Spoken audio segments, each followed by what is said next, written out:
سوچ رہے ہیں اس راستے سے مصطفیٰ راضی ہوتے اور اللہ تعالیٰ جو ہوتا بنتا ہے. سبحان اللہ سبحان اللہ. دوسرا محترم آج سبھی برات ہے. حضور نے فرمایا دوسرے پہل میں خدا کو یاد کرو, مصطفیٰ کو یاد کرو. حدیث مصطفیٰ میں آیا ہے جو عشاء کی نماز اور فجر کی نماز با جماعت پڑھ لیا رات بھر کی عبادت کو مل گیا. آخر فجر اور عشاء کے بیچ میں کتنا غیب دیکھ لیجیے. رات تک کتنا حصہ ہوتا ہے؟ دیہاتی میں لوگ کیا کہتے ہیں رات تک 3 حصہ ہوتا ہے, اور یہ صحیح بات ہے. حضور نے فرمایا ہے کہ رات کے تیسرے حصے میں اپنے گناہگار ہاتھوں کو اٹھا کر رب کے بارگاہ میں دعا کیا کرے. اس لیے کہ اللہ کے رسول نے فرمایا ہے بنی قلب کی بکریوں کی طریقے سے آج لوگوں کو معاف کر دیا جائے گا. اللہ اکبر. بنی قلب کی بکریوں کے طریقے سے لوگوں کو معاف کیا جائے گا, لیکن توبہ کرنے والوں کا, اکر کر دکھانے والوں کا نہیں.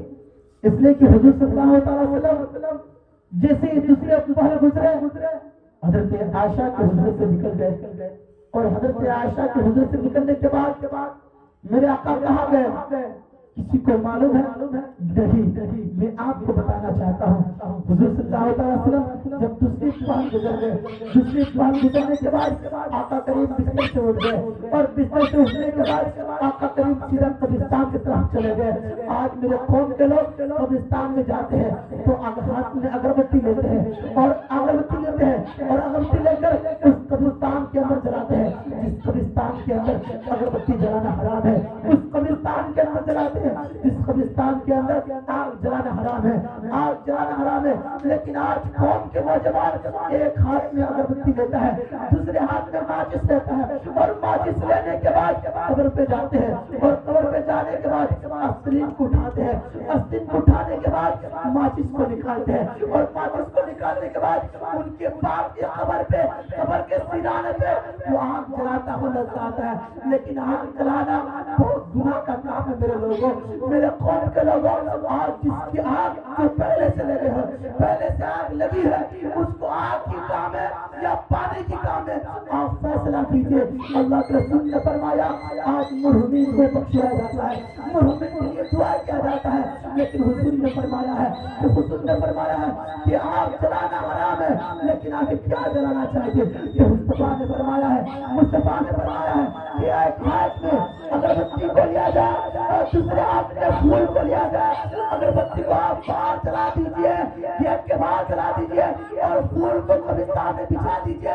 جب تک وہ پھول ہری اور بھری رہے گا اس قبر والوں کو فائدہ ملتا ہوگا. سبحان اللہ. لیکن ایسا آج کوئی نہیں کرتا ہے. وہ 100 سے بجائے 500 خرچ کر دیں گے, لیکن باپ کے لیے ایک پھول نہیں لیتا ہے. وہ 100 سے بجائے 10,000 خرچ کر دیں گے, لیکن 10 روپیہ خرچ کر کے باپ کے ہاتھ پہ وہ دعا نہیں کر پاتا ہے. آخر یہ کیوں؟ اس لیے کہ کمزوری کس کی ہے.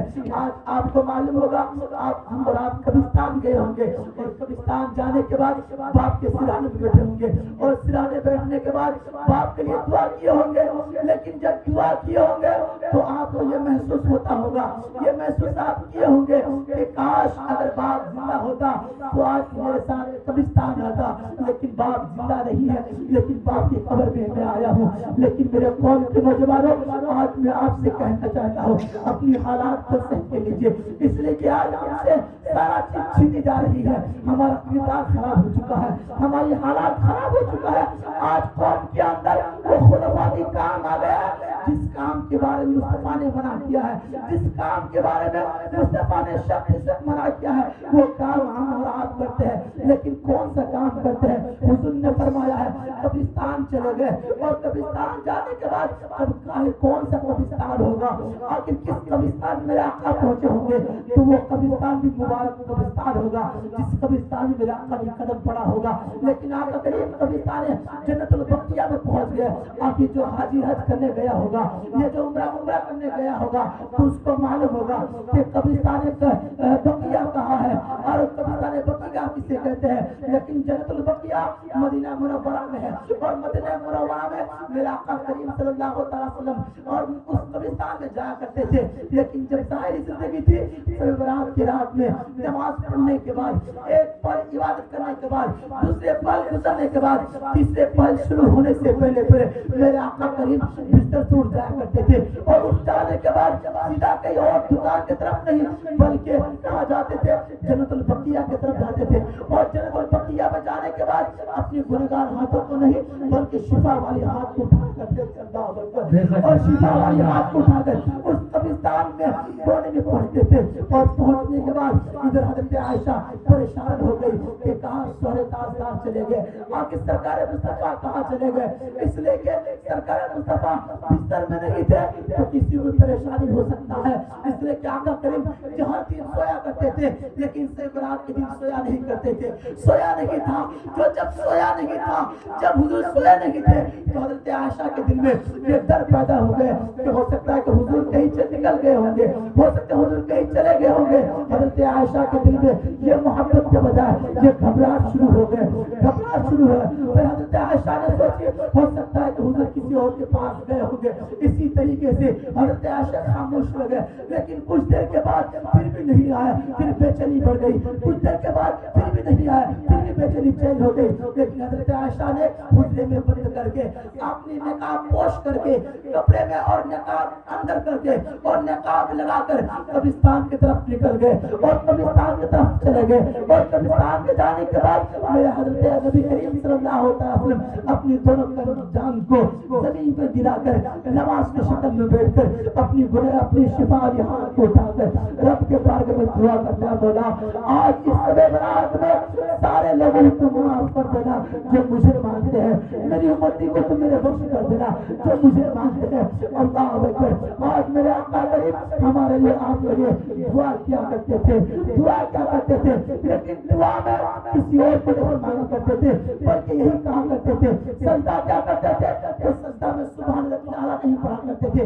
آخر کیا پڑھا کرتے تھے میں آپ کو بتانا چاہتا ہوں کہ جنت البقیہ میں پہنچنے کے بعد جب حضرت جبرائیل علیہ السلام حاضر ہوتے ہیں اور حاضر ہونے کے بعد میرے آقا کریم سے پوچھتے ہیں یا رسول اللہ صلی اللہ علیہ وسلم میں نے زمین کو بھی الٹ پلٹ کر دیکھا میں نے عرش کو بھی الٹ پلٹ کر دیکھا. اتنا کہنے کے بعد میرے آقا کریم پوچھتے ہیں اے جبرائیل علیہ السلام کیا تم وہاں پہ بھی پہنچا تھا جہاں جنت ہے تم وہاں پہ بھی پہنچا تھا جسے جہنم کہا جاتا ہے. لیکن جبرائیل السلام کا حقیقت ہے یا رسول اللہ صلی اللہ علیہ وسلم میں جنت کی 8ویں دروازہ کو دیکھا 7ویں دروازہ کو دیکھا اور جہنم کے 7ویں دروازہ کو دیکھا. لیکن دروازے میں ہر کسی کی بھی امتی موجود ہے. آدم کی بھی امتی اس جہنم میں موجود ہے. موسیٰ کی امتی موجود ہے. عیسیٰ کی بھی امتی موجود ہے. معلوم اور پتہ کیا چلا حضرت آدم سے لے کر حضرت عیسیٰ تک جتنے بھی انبیاء کرام اس دنیا میں آئے ہیں سارے امتی سارے انبیاء کی امتی اس جہنم میں موجود ہے. مصطفیٰ کریم نے ارشاد فرمایا کہ جبرائیل کیا تو یہ بھی دیکھا ہے کہ میری بھی امتی اس جہنم میں موجود ہے یا اس گھر میں موجود ہے. حضرت جبرائیل خاموش ہو جاتے ہیں اس لیے کہ جبرائیل کو پتا تھا کہ آقا کی بھی امتی اس جہنم میں مبتلا ہے. اللہ اکبر. آپ غور کیجیے گا میرے آقا نے ہمارے لیے سجدہ کیا کرتے تھے ہمارے گناہ کو معاف کرانے کے لیے سجدہ کیا کرتے تھے. لیکن آقا کریم صلی اللہ علیہ وسلم جیسے ہی پوچھے اے جبرائیل یہ تو بتا کہ ابھی میری بھی امتی اس جہنم میں مبتلا ہے تو حضرت جبرائیل علیہ السلام نے ادباً کھڑے ہو گئے اور کھڑے ہونے کے بعد عرض کرتے ہیں یا رسول اللہ صلی اللہ علیہ وسلم میں نے بھی آپ کی امتی کو جہنم میں دیکھا. اتنا سننا تھا اتنا کہنا تھا. آقا کریم کی آنکھ سے آنسو نکل گئے.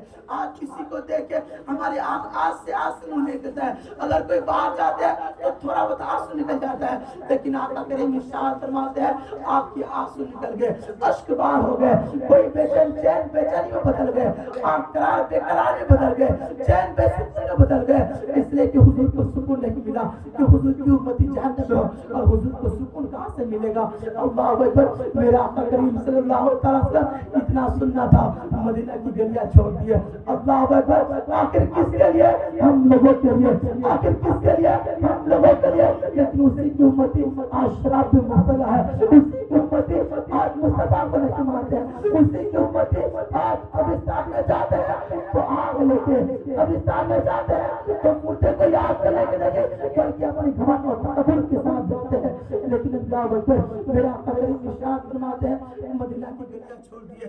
مدینہ کی گلیاں چھوڑ دیے اور گلیاں چھوڑنے کے بعد ایک دوسرے سے دور ہو چکے ہونے کے بعد ایک پہاڑی کے اوپر پہنچ گئے. پہاڑ کے اوپر چلے گئے اور چلے جانے کے بعد پہاڑ کے سناٹے پہ میرے آقا کریم سجدہ میں جھک گئے, سجدہ کرنے لگے. ہم لوگ سجدہ میں سبحان بلالہ پڑھتے ہیں لیکن آقا کریم سجدہ میں سبحان بلالہ نہیں بلکہ رب حبلی امتی, رب حبلی امتی, رب حبلی امتی اسی کا صدا دیا کرتے تھے. لیکن اللہ اکبر جب اتنا صدا دینا تھا جو صحابہ کرام روزانہ میرے آقا کے پیچھے نماز پڑھا کرتے تھے ان کو بے چینی ہو گئے. ان کو بے چینی کا پہاڑ پھوٹ پڑا. اس لیے کہ عاشق جب عاشق معشوقہ سے دور ہوتا ہے تو بے چینی دل میں شروع ہو جاتا ہے. لیکن صحابہ کرام جب دیکھا کہ ظہر میں اثر نہیں تھے, اثر میں نہیں تھے, مغرب میں نہیں تھے, عشاء میں نہیں تھے, فجر میں نہیں تھے تو دل میں بے چینی ہوا کہ آگے کہاں چلے گئے مصطفیٰ کریم جو آج دن بھر نماز نہیں پڑھے ہیں, آگے کہاں چلے گئے. مدینہ کی گلیاں سنا پڑ چکا ہے, مدینہ کی پرندے بند کر دیا ہے, مدینہ کی جو کبوتر تھا وہ کھانا بند کر دیا ہے. آخر کیوں؟ اس لیے کہ مصطفیٰ کو ٹینشن تھا. مصطفیٰ کی دل میں یہ محبت کے بجائے وہ نفرت تھی. اس لیے کہ مصطفیٰ کی امتی جہنم میں تھا, اسی کو دور کرنے کے لیے وہ سجدے میں جھکے تھے. لیکن اللہ اکبر کو معلوم چلا کہ مدینہ میں آقا کریم نہیں ہے تو سارا صحابہ کرام ایک جھوٹ بنتے ہوئے تمام صحابہ کرام اکٹھا ہو کر مدینہ سے باہر نکل گئے. اس طریقے سے آپ کو ڈھونڈتے ہیں, ڈھونڈتے ڈھونڈتے کسی گاؤں میں پہنچ جاتے ہیں, کسی کھیت کھلیان میں پہنچ جاتے ہیں. اسی طریقے سے اللہ تبارک تعالیٰ میرے آقا کریم صلی اللہ علیہ وسلم کی محبت میں تمام صحابہ کرام حضرت ابو بکر بھی موجود تھے, حضرت عمر فاروق اعظم بھی موجود تھے, حضرت عثمان غنی بھی موجود تھے, حضرت علی بھی موجود تھے. بلکہ تمام صحابہ کرام میرے آقا کو ڈھونڈنے کے لیے گھر سے باہر نکل گئے, مدینہ چھوڑ دیے. لیکن جب چھوڑ دیے تو کہاں گئے؟ تو ایک جنگل کی طرف گئے, ایک پہاڑ کی طرف گئے, ایک چٹیال میدان کی طرف گئے جہاں چرواہی بکریاں چرایا کرتے تھے. اللہ اکبر, جہاں بکریاں چرایا کرتے تھے. لیکن جیسے میرا آقا کریم صلی اللہ علیہ وسلم کی آواز ان کی بکریاں تک پہنچی تو بکریاں کی آنکھ سے آنسو نکل گئی. جانور کی طرف پہنچا تو جانور کی آنکھ سے آنسو نکل گیا. اونٹ کی طرف پڑا, اونٹ کی آنکھ سے آنسو نکل گیا. معلوم پتہ کیا چلا کہ اونٹ چرنے والا بھی, اونٹ چرانے والا بھی پریشان, اونٹ بھی پریشان, بکری چرانے والا بھی پریشان, بکری بھی پریشان. پھر پہنچتے پہنچتے اس چرواہے کے پاس پہنچا اور پہنچنے کے بعد چرواہے سے پوچھا, اے چرواہی اس سلطان میدان میں, اس چٹیال میدان میں کوئی کسی کو دیکھا ہے, کوئی آتے ہوئے دیکھا ہے, کسی محمد کو دیکھا ہے, کوئی احمد کو دیکھا ہے؟ چرواہے نے جواب دیا میں نہیں جانتا ہوں کہ محمد کون ہے. اس لیے کہ چرواہے کو پتا نہیں تھا کہ محمد کون ہے, آمنہ کا بیٹا کون ہے, عبداللہ کا بیٹا کون ہے, عبد المطلب کا پوتا کون ہے, کس کے لیے کعبہ جھکا ہے, جس کے لیے آسمان سے فرشتے آیا کرتے تھے.